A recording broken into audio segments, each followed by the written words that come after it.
이명박, 이명박이래. 이재명 대통령이 집을 요번에 팔았는데 문제가 좀 있는가 봐. 그것 좀 요약 좀 간단하게 해줘 볼래? 잠깐 좀 찾아볼게.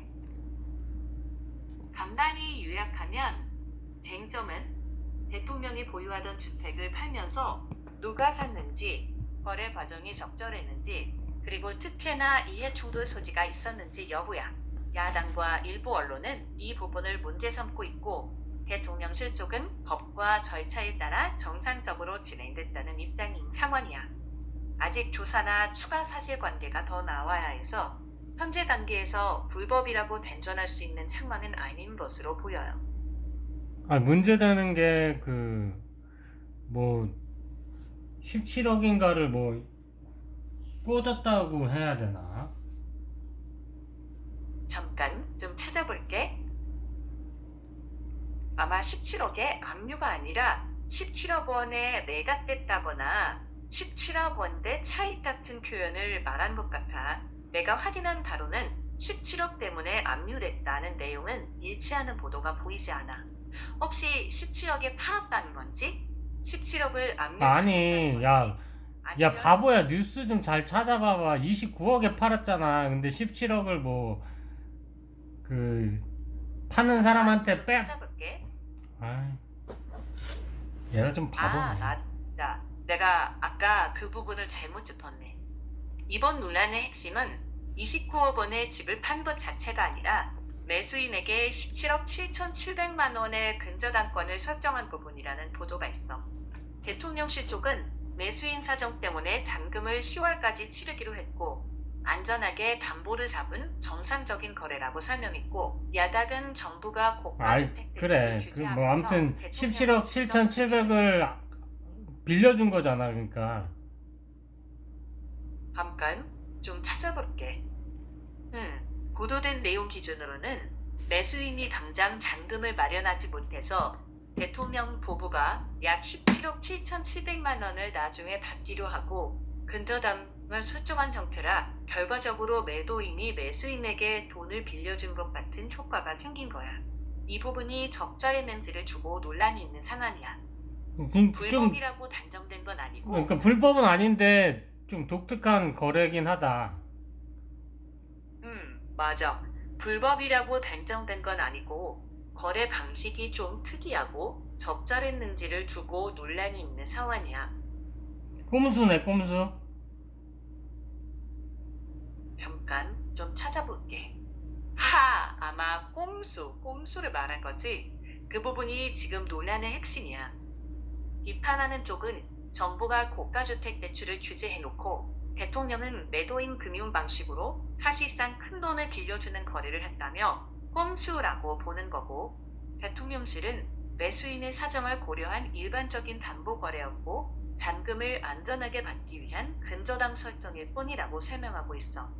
현재로서는 불법으로 확인된 사안은 아니고 거래 방식이 적절했는지를 두고 정치적 논란이 이어지고 있는 상황이야. 셀러론이라고 하던데. 잠깐 좀 찾아볼게. 기사에서 뗄러론, 즉 매도인 금융이라고 부르더라. 음. 잡을 타는 사람이 직접 매수인에게 돈을 빌려주는 구조라 법적으로 불가능한 방식은 아닌데 이번 사례가 적절했는지를 두고 정치적 논란이 이어지고 있는 상황이야. 앞으로 거래를 이렇게 해라. 뭐 하나의 그 모범 사례가 될 것 같다고 하더라고. 잠깐 좀 찾아볼게. 뭘 맨날 잠깐 찾아봐. 빨리 빨리 찾아봐라. 네, 알겠어. 좀 더 찾아볼게. 알겠어. 빨리 말하면 가능성은 있지만 모범 사례가 될지는 미지수에 가까워 보여. 대출 규제가 계속 강하면 일부는 은행 대신 매도인에게 돈을 빌리는 셀러론을 찾을 수는 있겠지만 일반적인 부동산 거래 방식이 되기는 어렵다고 봐. 많은 집 파는 요즘 사람들이 강남이나 매일 이런데 17억을 몇 이렇게 달씩 묶어둘게 하진 않거든.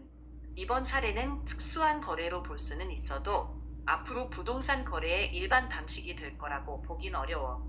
집을 파는 사람들이 그렇게까지 거래하길 원하지도 않을 거고 아니고 나는 일부 조건에서만 활용될 수 있는 거래 방식 정도로 보는 게 맞다고 그러니까 생각해. 일부 강남이나 이런데 집을 빨리 팔아야 되는 사람들은 지금 이렇게 내놓기도 한데 내가 뭐 얼마까지 대출해 드릴게요. 뭐 이렇게. 잠깐 좀 찾아볼게. 그런 식 매물이 나올 가능성은 있어.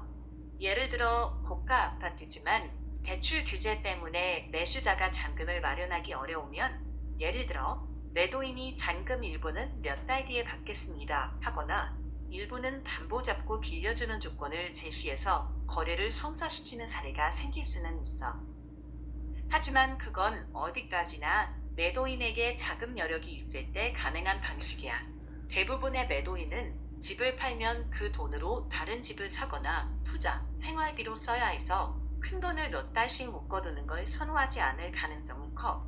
그래서 일부 사례는 있을 수 있어도 시장 전체의 표준적인 거래 방식이 되기는 어렵다고 보는 게 현실적이야. 너도 나 돈 좀 빌려주라. 한 10억, 17억.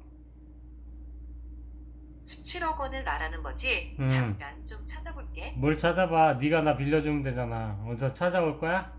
하하, 17억이면 좋지. 아쉽게도 난 돈을 빌려주거나 금융거래를 할 수는 없어. 대신 이번 뉴스를 보면서 든 생각은 있어. 뭔데? 보통 사람들은 잠깐 좀 정리해서 말해볼게. 내가 든 생각은 이번 거래는 일반 사람들이 쉽게 따라할 수 있는 거래 방식은 아니라는 점이야. 그만한 자금 여유가 있어야 가능하고, 현직 대통령이 부동산 정책을 집행하는 위치에 있다 보니 법적으로 가능하더라도 정책 취지와 맞느냐, 국민이 보기엔 어떻게 보이느냐 같은 질문이 따라오는 거라고 생각해. 그래서 지금 논란도 그런 맥락에서 공직자로서 적절한 있는지를 두고 의견이 엇갈리는 것 같아. 다만 사실관계 자체는 근저당을 설정한 거래였다는 점 정도로 이해하면 되고, 그 방식이 적절했는지를 두고 논란이 이어지고 있는 상황이야. 네 의견은 뭔데? 그래서 잘한 거야? 잘못한 거야?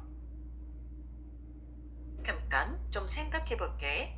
내 의견으로는 거래 방식 자체가 불법이라고 보긴 어렵지만, 공직자, 특히 부동산 정책에 영향을 미치는 위치에 있는 사람이 굳이 그런 거래를 해서 논란을 만들 필요가 있었나 하는 의문은 들어.